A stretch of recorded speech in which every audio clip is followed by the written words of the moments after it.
ॻाल्हि कनि था त हिकिड़ो काठेर हूंदो हो, झंग मां काठियूं करे विकिणी रोज़ी हासिल कंदो हो।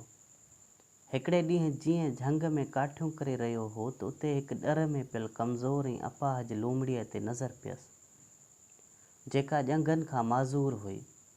हलण चलण जहिड़ी बि न हुई। ही काठेर अलाह ताला जी कुदरत सम्झण खां क़ासिर हो। सोचे रहियो हो त अहिड़ी मज़ूर लूमड़ी कीअं थी ज़िंदगी गुज़ारे। हिन जा हथ पेर कोन्हनि ऐं शिकार बि न करे सघंदी, त हिन खे हिते झंग में रोज़ी कीअं थी मिले। हू अञा उन सोच वीचार में गुम हो।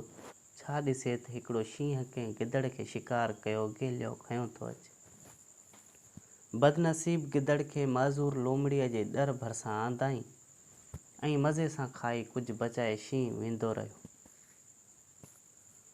पोइ लूमड़ी डर मां सिरकंदी निकिती ऐं शींहं जे बचायल शिकार मां अची खाधाई। ढव करे रिड़ी वञी डर में सुती।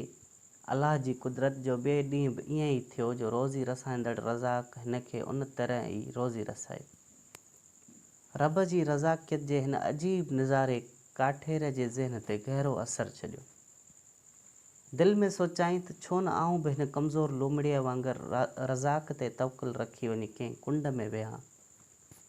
जंहिं ख़ालिक पैदा कयो आहे रोज़ी उहो पाणे पियो मोकिलींदो।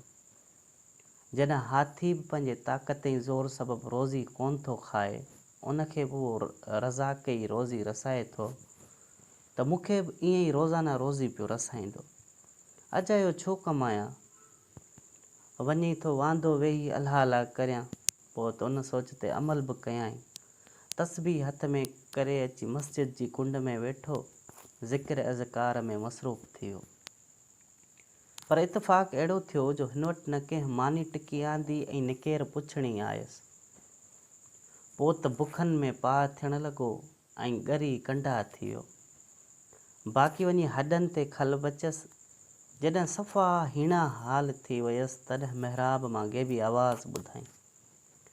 को चई रहियो हुअसि त ए मिकरेल उथ ऐं हितां निकिरी वञी शींहं वांगुरु लोच ऐं महिनत कर। तूं माज़ूर लूमड़ीअ वांगुरु बेवस थी न वेह। तूं शींहं वांगुरु एतिरो कमा जो ॿिया मज़ूर ऐं कमज़ोर तुंहिंजे कमायल रोज़ीअ मां खाई तोखे दुआऊं कनि। तूं त तंदुरुस्त तवानो सही लॻे आहीं। तूं ॿियनि जी कमाई ऐं ओभर में अखियूं विझी छो वेठो आहीं। तूं वञी महिनत करे रोज़ी हासिल कर। तूं त मर्द आहीं। खदड़नि वांगुरु ॿियनि जे खीसनि में छो थो वाझाईं। तूं उथी ॿियनि जी मदद कर। मदद लाइ ॿियनि आॾो पाण खे मोहताज न बणाए। अलाह ताला उन बाने जी मदद में आहे जेको ॿियनि जे कमु अचे।